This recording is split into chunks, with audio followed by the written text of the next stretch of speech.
well in that process. You know, that's downward spiral. Let me ask you to clarify, because we always hear that, you know, that sugar is so bad, and actually, like you say, sugar is one of the culprits in doing damage to your blood vessels. So how does that actually work? You said it depletes the nitric oxide. It depletes the nitric oxide. That's one of the mechanisms. And what does the nitric oxide do? It actually keeps the... Yeah, so nitric oxide is a vasodilator. It opens up the blood vessels so that more blood can flow. And so if you think about, if nitric oxide isn't there, we're constricting, we're not getting enough blood flow to certain parts of the body. You know, they take nitric oxide is in a lot of foods. We're going to talk about ways to increase your nitric oxide as a part of kind of later on, but nitric oxide is so important for opening the blood vessels, getting blood flow to all the parts of the body, especially the brain. You know, like when we have decreased blood flow to the brain, what do we feel? We feel fatigue, we feel brain fog, we feel like we can't focus. And so improving blood flow impacts literally every you know, system in the body, every organ system in the body, including the brain. Good. Yeah, but sugar, number one. Blood sugar. I mean, sugar, like white refined sugar, of course, but then also anything that breaks down sugar in the bloodstream, which could be bread, crackers, cookies, anything along the lines of that. So a really powerful piece in creating robust blood vessel health is to eat a very blood sugar balancing diet, you know, with good healthy protein and fat and vegetables, and you know, not a lot of things that are going to spike our blood sugar into like a food coma like state. So that's very protective for blood vessels. The next big offender is vegetable oils. So for people who love to go out to eat, maybe go out to eat like 5 to 6 days a week, you know you're getting a hefty load of omega-6 vegetable oils in the food because it's cheaper to cook with. And they're highly accessible, and there's lots of crop in order to make those oils. So corn oil, soybean oil, canola oil, sunflower oil. All of these oils are very high in omega-6, and which is a polyunsaturated fat. And essentially, they have a double bond, which is reactive with oxygen, and this is why they're damaging to the blood vessels. So when it reacts with oxygen, it forms a free radical and damages those cells in the endothelium. And so omega-6s and vegetable oils are this like silent culprit to why we have so much cardiovascular disease. When you think about how many people are consuming and putting their trust in the food service industry that is sneaking in omega-6 oils that they don't even know, they're not aware of, they're consuming all the time, and it's causing silent damage to the blood vessels for years on end, you know, and then we end up with chronic illness like Alzheimer's, hypertension, cardiovascular disease, diabetes, things of this nature. So getting the vegetable oil, to get some pictures on the wall and that kind of thing is, and it's a piece that most people just aren't even aware is happening as an offender to their health and their. And if you're eating it, I think it's probably still true. If you eat it at fast food, you know, junk food restaurants, they actually sometimes reuse the oil to cook things in it, and it's like rancid. I mean, it's just like crazy. Yeah. Stuff want to put in their body. Yeah, rancid. I know, rancid oil. And when you heat any oils, right, it changes the molecular structure of the oil. It does. It actually turns it into a non-food. It causes a lot of damage. Yeah. Yes. Yeah. Exactly. Yeah. So, and then we also know that our ratio's off. We know we're consuming way too many omega-6s. We do need omega-6s, but we need them in the right balance with our omega-3s. So we're more like a 20 20-to-1 ratio of omega-6 to omega-3, and we want it to be more of a 1-to-1. So we're way off balance. And I'm like, good night. And there. Yeah, so I fall asleep really easily. So doing that and being mindful of, some action steps for that is cooking more foods at home and using these healthy oils like avocado oil and coconut oil that we know, not cooking with oils that go rancid at high temperatures. So we know that avocado oil has like a 400-degree smoke point. So we know that that's not going to be rancid or... Yeah, I'd like to add on that too. Yeah. You really don't have to cook with oils. As a matter of fact, you can cook with water. You can. I do that too. Yeah, it's like if you do it like a wok, like a stir fry. Mm-hmm. Just cook your vegetables in the wok or wherever you're cooking them with water, and then when you finish, you turn the heat off, and then you can put your oil in there for the texture and the benefit of the I love avocado oil. You don't need to actually cook with oils, I mean, sometimes I put a little oil if I'm doing something in the skillet, just a little bit, but like I say, coconut oil or avocado oil. But really, you can just cook in water and then add your oil afterwards. I went to a great cooking class, and it was all about that, how you don't need to cook with oils. How water is sufficient to cook all your vegetables and food. So that's right. I'm definitely a fan of that. Yeah. Completely. Thanks for that add-in. Yeah. So what else?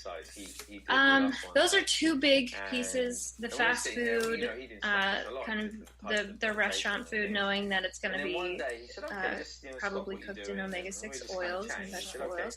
And then this is an interesting piece, is that most people might not make the correlation, but as a naturopathic doctor, looking at the whole person, looking at how we're responding to our environment and how everything really is impacting us on a cellular level, down to our emotions impacting us on a cellular level. So when we are in a stress state emotionally, and we have these stress hormones that rise in our blood, cortisol, the run from the bear feeling, we have also decreased nitric oxide in the blood. So that cortisol response will produce a similar effect. Well, the body will release blood sugar. So, you could drink a soda and it will increase your blood sugar and then decrease your nitric oxide in the blood. But if you have cortisol going out in the body, releasing a lot of blood sugar into the blood, and then you're still decreasing your nitric oxide, you're getting a similar effect, whether you're drinking a soda or feeling stressed. So they're both decreasing nitric oxide in the blood. This cortisol response does. So that's really powerful to know, because if we can put in pieces of helping to blunt that cortisol response, and we can do that through a lot of ways.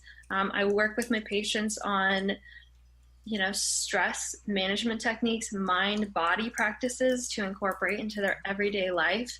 Meditation is so powerful. It's so powerful. And there is kind of this barrier and this hurdle for people to include that as a part of their daily routine. But when you do, it's a game changer. And it's a game changer for your blood vessels too, because you know that when you're consistently meditating, or when you're consistently doing a breathing practice that's calming that cortisol response, or you're going out barefoot and walking the beach, or having these moments where your body's in this rest and digest, relax, parasympathetic state, you are, not having that elevated blood sugar response. You're having adequate nitric oxide in the blood, which is protecting the blood, which is vasodilating and opening up the blood vessels to get blood flow to the brain, for focus, for mental clarity, getting blood flow to the tissues and the rest of the body. Some people have they say they have cold hands and toes all the time.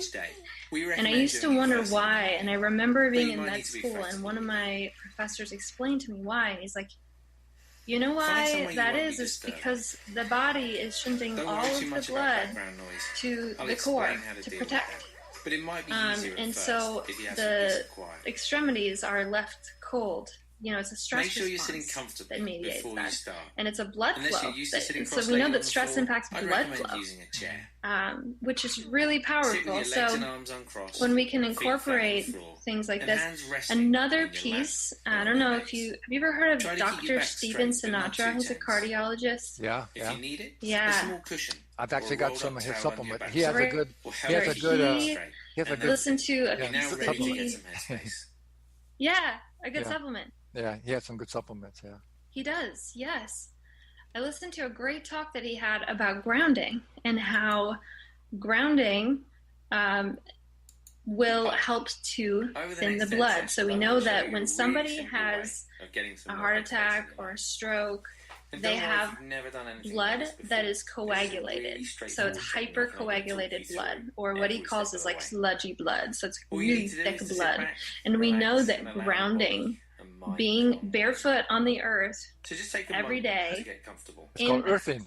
Earthing, yes. Okay. Impacts the blood, the thickness of the blood. So it thins the blood in a similar way that certain medications could, which is amazing. So we know that grounding actually can, if you feel in a moment of panic or stress, can actually thin the blood and protect potentially against those, massive heart attacks and strokes. Not that, I'm advocating people go off their medications and do that exclusively. Like, this is not a medical advice, but it's really powerful to be barefoot. We know it impacts blood flow. We know it impacts, it thins our blood. And so, grounding is really powerful when our body is taking up those electrons from the earth, or using like a PEMF mat, which is really powerful. You ever tried that before? I have. I know the Beamer is a thing that's out there that's really improves circulation. Yeah, I haven't. I mean, I've tried it a couple of times, but I'd like to have one actually and do it. Yeah, I think.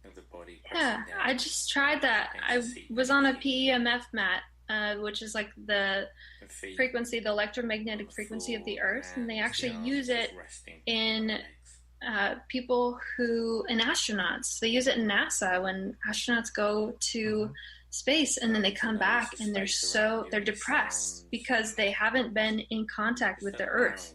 And so they'll use this mat along with binaural beats and red light and other things in combination. But the PEMF mat is really amazing to help kind of rebalance them to the earth, and has this blood thinning effect, I'm sure, because it mimics grounding, so, and earthing. What do you call them? A PD? What do you call them? PDF? What? What kind of a mat are you saying it? PEMF. I know the EMF stands for electromagnetic frequency. Oh yeah, electromagnetic frequency. Yeah. Well, I just want to say before we go on further is that it's so good that you really offered a stress reduction program, because that's really the key. Is we know it, like say, whatever manifests in our physical body really begins in our mental, emotional state, and it's kind of a bad cycle if you're always stressed all the time. That's one of the reasons when you're feeling stressed out, that you tend to go and eat junk food or comfort food, right, to make yourself feel better. So then it's a double whammy then, right? So so I think most everybody needs to start with some kind of stress reduction thing. So that's really good. Yeah, and we can all relate to that. Yeah, no question. Yeah, no question. It's rather challenging to be a human being, I like to say. It is. No question. The beautiful thing is that nature has provided us with all of these incredible tools and botanicals and herbs and things that we can use to help us in this modern day world to cope, to thrive, to really be vibrant. So Okay. Besides the diet and stress and all these things, is there any other thing you want to talk about in that regard? Those were the main ones. I'm sure that if we pooled everybody listening, that they could probably tell us more. Anything else that comes to your mind that is a real kind of attack on the blood vessels or stressor? Yeah. Well, I think it primarily is diet. Also, fried. fried, fat too, Yeah. I know you've heard of, have you heard of the thing called the optimizer? It's what the food manufacturers figured out. They call it the optimizer. It's a certain amount of fried fat, fried animal fat with a certain amount of sugar and salt, and it gets people addicted